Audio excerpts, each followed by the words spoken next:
Good morning. Welcome to the walkthrough of your new Jayco Whitehawk trailer. We're going to start at the entry door. We're going to work our way around. Then we're going to go inside. Jayco is the one key system. One key works it all. No more big handfuls of keys. Lubricate your locks. You have the nice aluminum folding entry steps. Up and down. You have a little latch that'll hold it in position. You have movable legs. Depending on the terrain, you may have to move your legs just by moving this pin and going up and down. Now, one thing you do have to watch with this is you have to come around here and make sure that this is sitting flat on the sill plate. You'll know you've got it steps up too high if you try to shut your entry door and it stops right here. If it stops right there, not a big deal. Open the door back up, lift up your steps, and lower your legs. That way it'll bring this down flat on the top of the sill. You have a power awning, which we will go over inside because it's all operated inside. Have a nice assist handle. You have a switch here. If you look under, you'll see a blue light come on. Nice unobtrusive light, be able to see your steps. You have stabilizer jacks at all four corners. We have a manual crank inside the front compartment, but I highly recommend you get yourself a little 3/4 inch socket on an adapter, or you can buy one pre-made. We have them in our parts store. And it's so easy now to just run your jacks up and down. Now, these are stabilizer jacks. They're not leveling jacks. You want to make sure you carry some blocks with you. You either carry blocks or you can get these little stacked jack pads. They're orange. They stack on each other. They're in a blue container. We sell them also inside our parts store. Lubricate those quite often. You can use your lubrication of choice. Silicone, white lithium grease, cheetah grease, whatever you like, WD-40, just lubricate them. It should be easy, any drill, to go up and down. You have the sewer hose bumper. You work the sewer hose bumper out, it's just press fit in there, and your sewer hose is going to fit in here. And I have a new sewer hose right here in the bag for you. We haven't cleaned the unit yet, so I haven't put it into your bumper, but it will be there when you pick it up. Around back, we have the new doggy leash latch area. Underneath here, there's a D-ring. You can put Fido on that and let him run around a little bit. Have your grill for your outside grill. Your outside grill is brand new in a box underneath your front bed. I'll give you a look at that once we get inside the unit. You see, I'm hooked up to the city water. Now, if you're not taking water with you and you're going to a park with city water, I highly recommend you get the pressure adapter. We have them for sale in our store. The systems were only designed for about 60, 70 pounds of pressure. Some parks have over 100. I don't want to see your water lines blow up and the inside of your unit turn into a sprinkler system. You have hot and cold with a shower head out here. If Fido gets off his leash and meets Mr. Skunk, you can always clean him up. Underneath here, you have two low point drains. Hot is red, blue is cold. When you winterize your unit or you're draining your water, you just want to twist the valves and you'll see the water starting to come out. Your spare tire is the same as your regular tires, Goodyear Endurance tires. You have a 30-inch service cord, roughly 30 foot long. We have an adapter to adapt it from a 30 to a 15. Jayco roofs are well made. Don't be afraid to get up and walk on your roof. When you're up on your roof, sightseeing, doing whatever you're doing up there, pay particular attention to the seals around your vents, around any of your plumbing vents, your antenna. If you see a little surface crack or a pinhole, or you got in some trees and you drug some sealant away, you want to get a tube of self-leveling roof sealant made by Dicor. It's called lap sealant. Yours is white, available in our parts store. You put it in a caulk gun, put it on top of it, it fans itself out, fills the voids, and gets nice and smooth. Now, you have another stabilizer jack on this corner. This is your input for cable TV, satellite. If you're at a park paying for their cable, you put it on right here. If you have a portable satellite, highly recommended. If you do, get Dish Network. They're very RV friendly, they're easy to use. You plug it in right here with a coax cable supply. You have your slide out. Make sure you lubricate it. If you look under here, I'll give you a look at it, because you got a couple things for you. You want to make sure you lubricate these rams on occasion. Make sure they stay nice and pliable. And this is your fresh water tank drain for the potable water. If you're carrying water with you, you just twist it to open it. Twist it the other way, we'll close it. If you're not going to use your water, don't carry the extra water weight with you. You don't need to. Now, Goodyear tires, aluminum rims, they are filled with nitrogen. Okay, this is your holding tank system.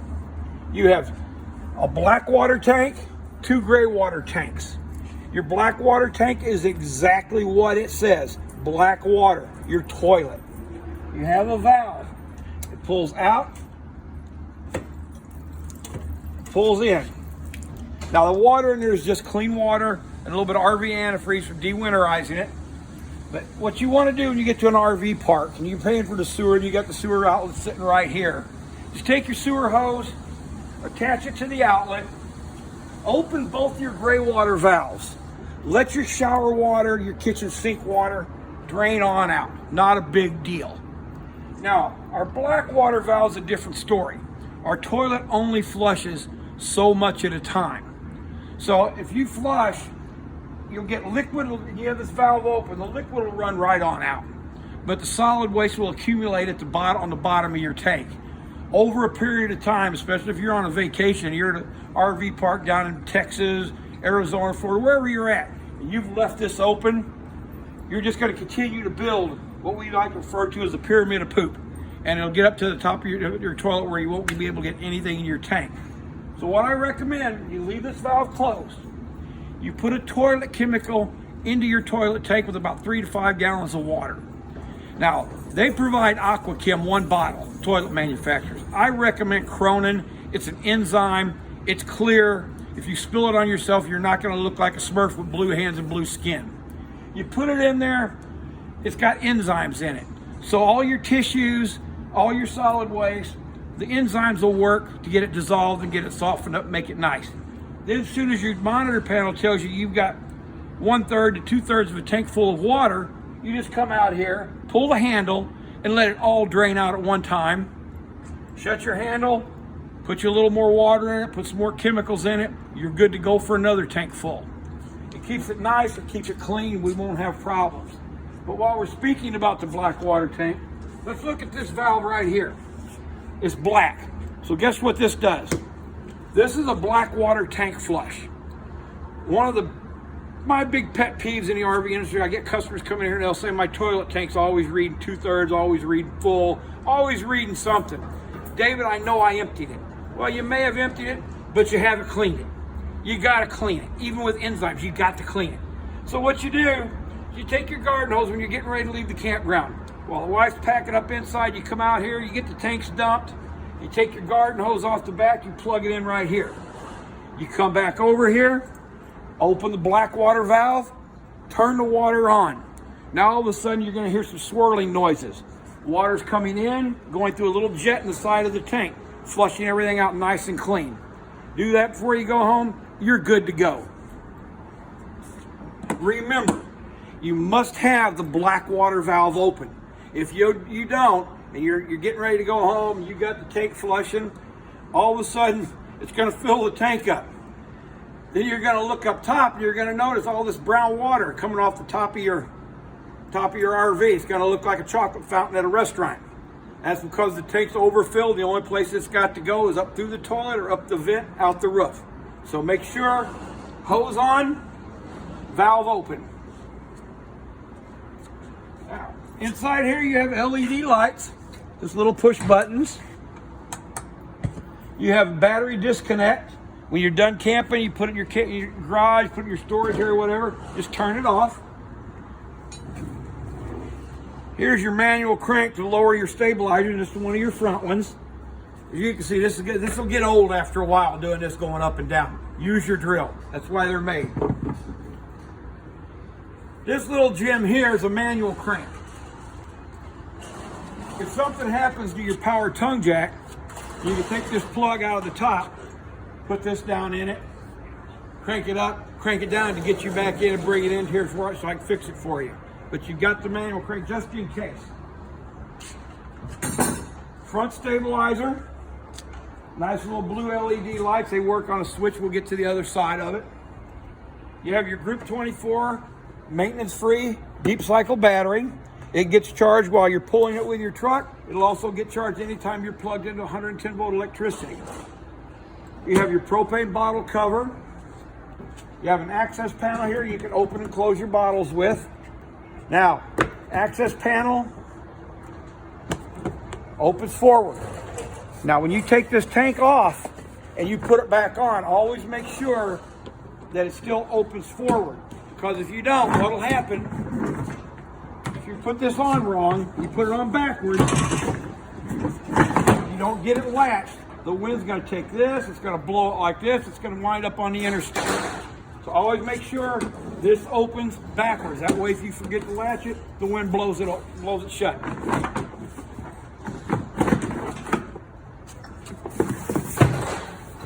All right, two 7-pound propane bottles, 7-gallon propane bottles. They are both full with the exception of the one on the passenger side. I've used a little bit out of it. You have an automatic changeover regulator. What I highly recommend you do, you get going camping, when you leave your house, you're probably gonna have the refrigerator on gas anyway, open both valves. My selector lever says I'm sucking propane out of this tank. Now, if you're out camping, especially if you're spring, fall camping and you're using the furnace, worst thing in the world is in the middle of the night to run out of furnace, LP for the furnace. You got to get dressed, get up, come out here and open the tank. So that's why you open both of them. It'll use out of this tank. If this tank runs empty, it'll automatically start pulling out of this tank. And you'll know the tank is empty when you look back here and there's a little clear window. If you look and that window is solid red, you say, okay, this tank here, this tank is empty. You just flick it over, take the tank off, go take it down to the campground or campground house and fill it up. Just leave it on this tank because we've already used a little out of it, just let it go. Power tongue jack with a light. 2 5/16 coupler. As you can see, I'm just setting your hitching up, but we'll go over that with you tomorrow. 7-way cord with a nice little cord holder. Jayco wire solar on the side. And what that is you can get a little solar panel that folds up like a suitcase. You can bring it out, fold it, and it'll plug right into this outlet. And it goes directly to the battery to charge your battery up. Now, it's not going to provide power all day long if you use all the lights, but for what lights you use at night, if you're dry camping, it will recharge the battery during the daytime. All right, we're going to our other compartment. You have your LED lights here. You have a little switch right here. That controls our little blue lights out front. That's a hose for your LP gas grill. Gas grill's inside on the bed in its box. And this is your table. Pull it out. Now you've got the little fold-up table you can put outside.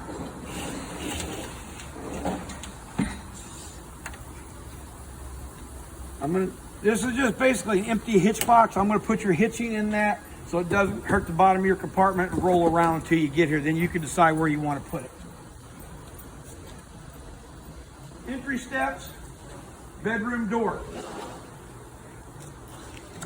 110 volt AC outlets. This is for cable, satellite, or antenna. It's an output. You have a TV hanger, a TV holder right here, and we have the plate that mounts to the TV on the inside. I've also put the same holder on your bedroom wall in here. That way you can take the TV from here, just lift it up, put it right out here, plug it in, and you got TV going out here. Okay, we're going back over to this side. Goodyear tires on this side. Intake and the exhaust for your furnace. Nothing there for you. Back in your refrigerator, not a thing back here for you. That's my work area in your trailer. Water heater. Runs on propane or it runs on electricity. Your choice. One gets just as hot as the other. It's no difference. Can you run both of them at the same time? Yes, but why? It won't get hotter any faster. Standard pop-off valve, you have your gas water heater at home. If you see a drip or two coming out of this, don't freak out and call into service because that's perfectly normal. What you don't want is a steady stream coming out of there. Water heater drain. Very, very important when we winterize this, and I would highly recommend you let us winterize it at least the first time so you can figure out how to do it. Unless you're experienced RVer and you do it, but there's your drain. After every use, I also recommend you take this out and drain it. If not, the water heater sitting in that aluminum tank will start smelling with like rotten eggs if you leave it in there for a month or two. Very hot when it's running. It won't burn you bad, but it will burn you. This is your potable water. When we're not hooked to city water, we want to take water with us. We fill this tank, and we can use our water pump and go with that.